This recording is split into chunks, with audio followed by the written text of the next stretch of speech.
స్నేహితులారా, ఈ సమయాన్ని బట్టి దేవునికి వందనాలు తెలియజేస్తూ ఉన్నాను. ప్రేమపూర్వకముగా మిమ్మల్ని అందరినీ వాక్య ధ్యానంలోనికి ఆహ్వానిస్తూ ఉన్నాను. ఈ ఆదివారంకు గాను మనకు అందించబడిన అంశము బాప్తిస్మము ద్వారా గుర్తింపబడిన క్రీస్తులోని గుర్తింపు.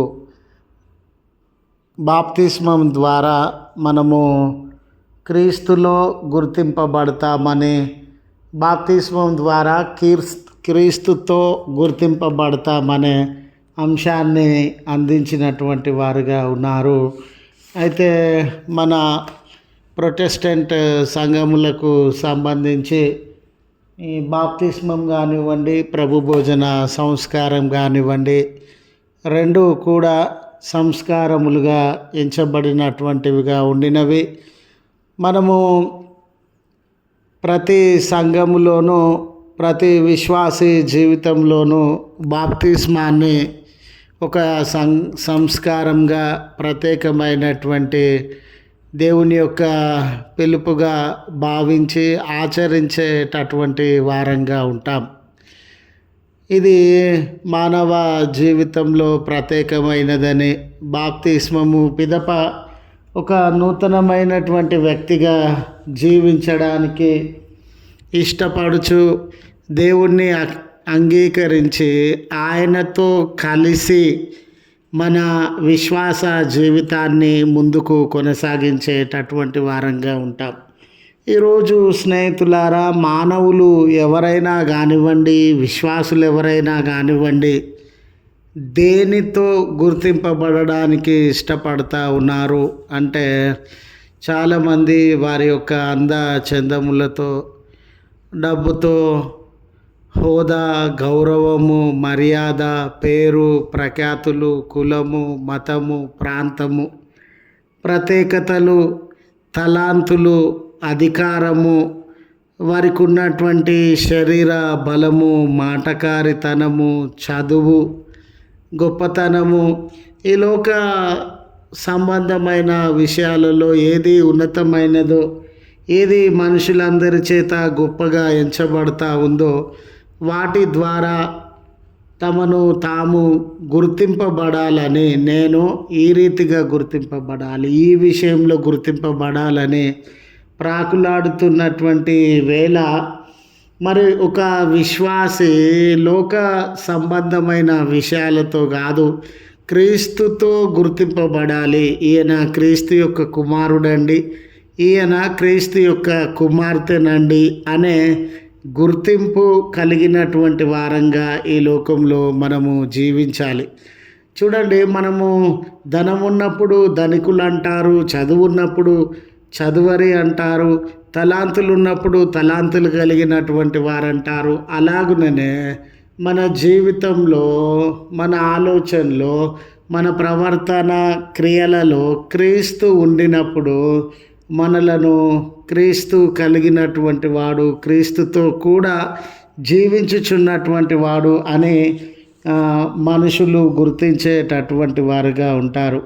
క్రైస్తవ విశ్వాస జీవితం కూడా సమాజంలో నుండి మనం ప్రత్యేకింపబడి యేసు ప్రభువునకు సాక్షులుగా జీవించడానికి ఈ లోక సంబంధమైన ఐడెంటిటీ ఏదైతే ఉండిందో, కులము, మతము, జాతి, ధనము, ఇవన్నీ లోక సంబంధమైన గుర్తింపులను వదిలి బాప్తిస్మము ద్వారా యేసు ప్రభు అందించే క్షమాపణను పొంది నూతన జీవితాన్ని మనము ప్రారంభించేటటువంటి వారంగా ఉంటాం. ఈ నూతన జీవితంలో క్రీస్తును కేంద్రంగా చేసుకొని, ఆయనను మాదిరిగా ఉంచుకొని జీవించేటటువంటి వారంగా ఉంటాం కనుక, క్రీస్తు సంబంధులముగా క్రీస్తుతో కూడా జీవించే ఆ నూతన ఐడెంటిటీ. ఇన్ని రోజులు మనకి లోకంలో మంచివాడనే ఐడెంటిటీ ఉందో, చెడువాడనే ఐడెంటిటీ ఉందో, లేక ధనికుడు, చదువుకున్నవాడు, అధికారి, మోసగాడు, ఏ ఐడెంటిటీ అన్నా ఉండని, ఆ ఐడెంటిటీని బాప్తిస్మ సమయంలో మనము వదిలి క్షమింపబడి క్రీస్తు చేత క్షమింపబడి ఆ నూతన జీవితాన్ని ప్రారంభిస్తాం కనుక మనము నూతనమైనటువంటి గుర్తింపును పొందుతాం. అది క్రీస్తు కుమార్తెలము, క్రీస్తు కుమారులం అనేటటువంటిది. చదవబడిన లేఖన భాగములను సైతము గమనించినప్పుడు ఈ బాప్తిస్మం అనేది పాపము మీద, మరణము మీద మనకు విజయాన్ని అందించేటటువంటి గుర్తుగా ఉంది. ఇది విజయానికి గుర్తుగా ఉండినట్లు మనం గమనిస్తాం. మనము మన పాపముల నుండి, దోషములను, వీటన్నిటిని బట్టి బంధకాలు, శ్రమలు, మరణము, నరకము, భయము, ఎన్నో బంధకాల చేత, పాపము చేత, మరణం చేత పీడింపబడుతున్నటువంటి వారంగా, మరణానికి, నరకానికి లోనైనటువంటి వారంగా ఉండిన ఈ సందర్భంలో క్రీస్తు మానవ శరీరమును దాల్చి శిలువ మీద వారు తన శరీర రక్తములను ధారపోయడం వలన పాపము మీద, మరణము మీద, సాతాను సంబంధిత చెరలన్నిటి మీద, లోకము కలుగజేసే చింత, బాధ, శ్రమ, కన్నీరు, వీటన్నిటి మీద ఆయన విజయము సాధించినటువంటి వారుగా ఉండినారు.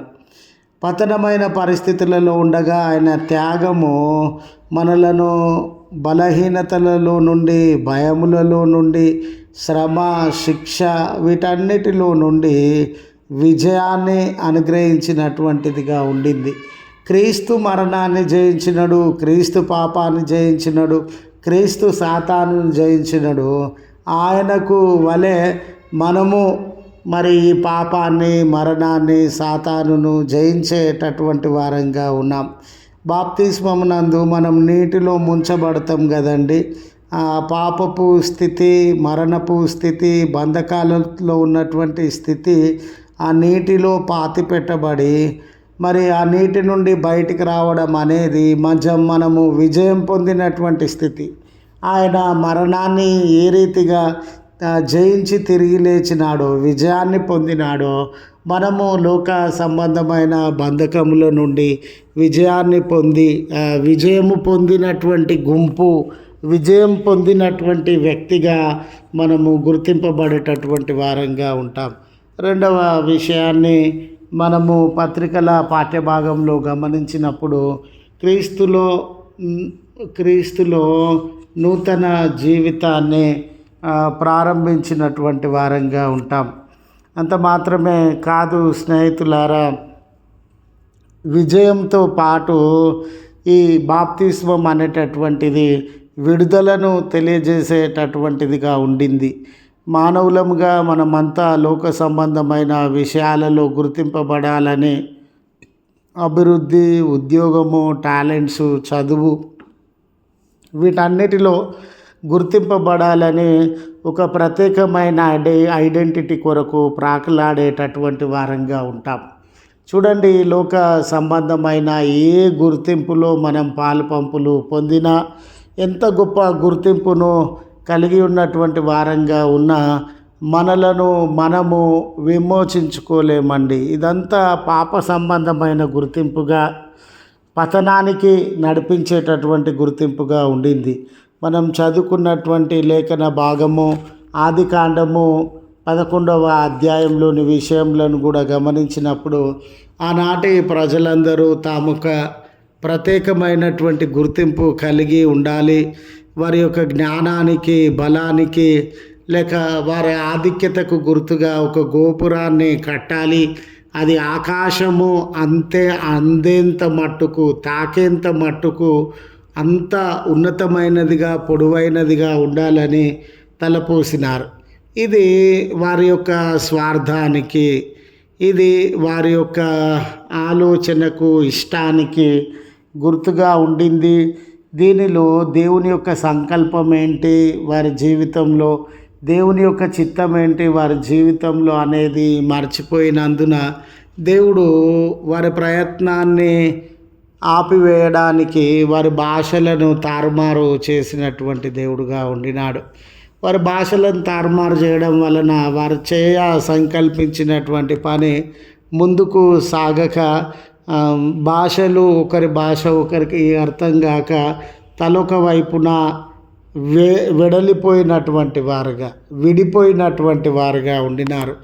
దేవుని చిత్తము, ఉద్దేశము వీరందరూ ఒకచోట ఉండాలని కాదండి. వీరు ఒకే చోట అభివృద్ధి చెందాలా, ప్రయత్నించాలా, గొప్ప వ్యక్తులుగా మారిపోవాలని కాదండి. దేవుడు వారు భూమిని నిండించాలని, వారు విస్తరించాలనే సంకల్పము కలిగినటువంటి దేవుడుగా ఉండినాడు. ఇక్కడ వారి తలాంతులతో గుర్తింపబడాలా, గర్వంతో గుర్తింపబడాలా, గొప్పతనంతో గుర్తింపబడాలా అనే ఆలోచనను ఆయన వ్యతిరేకించి, ఒక విశ్వాసి లేక మనిషి అనేటటువంటి వాడు దేవుని చిత్తముతో గుర్తింపబడాలా, దేవుని ఆలోచనతో గుర్తింపబడాలా అనే విషయాన్ని తెలియజేస్తూ వారి యొక్క పాపము నుండి విడుదలను అనుగ్రహించి, వారి యొక్క స్వార్థము నుండి విడుదలను అనుగ్రహించి, రక్షణ చరిత్రలో భాగస్థులైనటువంటి వారి పేర్లను ఇక్కడ ప్రస్తావించడం జరుగుతూ ఉంది. నోవు కుమారులు మొదలుకొని అబ్రహాము వరకు రక్షణ చరిత్రలో ఎవరు దేవునితో నడిచినారో, ఎవరు దేవుని విధేయతను గ్రహించి ఆ దేవుని యొక్క మనసును గ్రహించి విధేయత చూపినారో వారి పేర్లను ఇక్కడ నమోదు చేసేటటువంటి వాడుగా ఉండినాడు. బాప్తిస్మంలో కూడా చూడండి స్నేహితులారా, దేవుణ్ణి మనం క్షమించమని అడిగి ఆ పాపము నుండి, ఆ బలహీనతల నుండి విడుదల పొంది ఆయన చిత్తం కొరకు బ్రతకాలనే ఆలోచన కలిగినటువంటి వారంగా ఉంటాం. సువార్తల పాఠ్య భాగంలో మరి ముఖ్యంగా యోహాను సువార్త మనకివ్వబడినటువంటి లేఖన భాగము, ఈ నికోదేమునతో ప్రభుల వారు సంభాషణ జరిపిన యోహాను సువార్త 3వ అధ్యాయం 8 వచనంలో అందు, మనము తల్లి గర్భంలో జన్మించుట వలన ఈ లోక సంబంధమైన జీవితాన్ని ప్రారంభించినటువంటి వారంగా ఉండినాం. చాలా వరకు మనమందరం లోక సంబంధమైన క్రియలలో ఎప్పుడైతే తల్లిదండ్రుల గర్భంలో ఈ లోకంలో జన్మించినామో, ఈ లోక సంబంధమైనటువంటి క్రియలలో పాలు పంపులు పొందేటటువంటి వారంగా ఉండినాం. అంటే అది పాపము కానివ్వండి, ద్వేషం కానివ్వండి, గర్వం కానివ్వండి, లోక సంబంధమైనటువంటి జీవితం వీటన్నిటి చేత మలినమైనటువంటిదిగా ఉంది, అపవిత్రము చేయబడినటువంటిదిగా ఉంది. ఈ జీవితము శాపానికి, తీర్పునకు లోనైనటువంటిదిగా ఉండింది. ఇలాంటి పరిస్థితుల మధ్య స్నేహితులారా, నూతన జీవితాన్ని ప్రారంభించడం అనంటే మరి ఆధ్యాత్మిక జీవితంలో బలపడడం అయి ఉన్నది. మరి ఆధ్యాత్మిక జీవితంలో బలపడడం అంటే యేసు ప్రభుల వారిని మన రక్షకుడిగా మనం అంగీకరించేటటువంటి వారంగా ఉండాలి. మన పాపముల నిమిత్తము మనము క్షమాపణ అడిగేటటువంటి వారంగా ఉండాలి. ప్రభు మనలను క్షమించి ఆయన త్యాగము, ఆయన రక్తం వలన శుద్ధీకరిస్తాడు. ఇక ముందున్నటువంటి జీవితము పరిశుద్ధాత్మ మనలను నడిపించేటటువంటిదిగా, పరిశుద్ధాత్మ దేవుడు మనల్ని గైడ్ చేసేటటువంటి వాడుగా ఉంటాడు.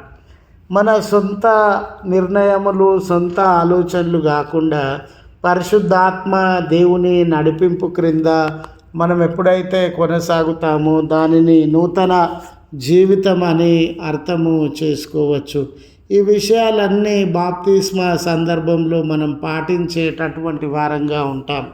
నేను గత జీవితాన్ని వదిలివేస్తూ ఉన్నానని, నేను పాపినని, నాకు క్షమాపణ అవసరమై ఉన్నదని, ప్రభు క్షమిస్తాడని, ప్రభువు రక్తము త్యాగము వలన నా పాపములు దూరపరచబడతాయని, ఈ దినము మొదలుకొని పరిశుద్ధాత్మ దేవుడు నన్ను నడిపించాలని, ఇవన్నీ మనం బాప్తిస్మ సమయంలో అవలంబించేటటువంటి వారంగా, ఒప్పుకొనేటటువంటి వారంగా, మన సొంత పాత జీవితంలో విడిచిపెట్టి ప్రభువు చిత్తాన్ని అనుసరించి నూతన మార్గంలో నడిచేటటువంటి వారంగా ఉంటాం కనుక దీన్ని నూతన జీవితం అని చెప్పేటటువంటి వారంగా ఉంటాం. ఈ రీతిగా స్నేహితులారా, బాప్తిస్మము నందు మనము విమోచింపబడినటువంటి బిడ్డలంగా గుర్తింపబడతాం, విజయాన్ని పొందినటువంటి బిడ్డలంగా గుర్తింపబడతాం. అలాగునే నూతన జీవితాన్ని ప్రారంభించినటువంటి బిడ్డలంగా గుర్తింపబడతామని గుర్తు చేస్తూ ఈ మాటలను ముగిస్తా ఉన్నాను. త్రియేక దేవుని దివ్యమైన సన్నిధి నడిపింపు మనెల్లరకు తోడై ఉండి మనలను నడిపించునుగాక. ఆమెన్.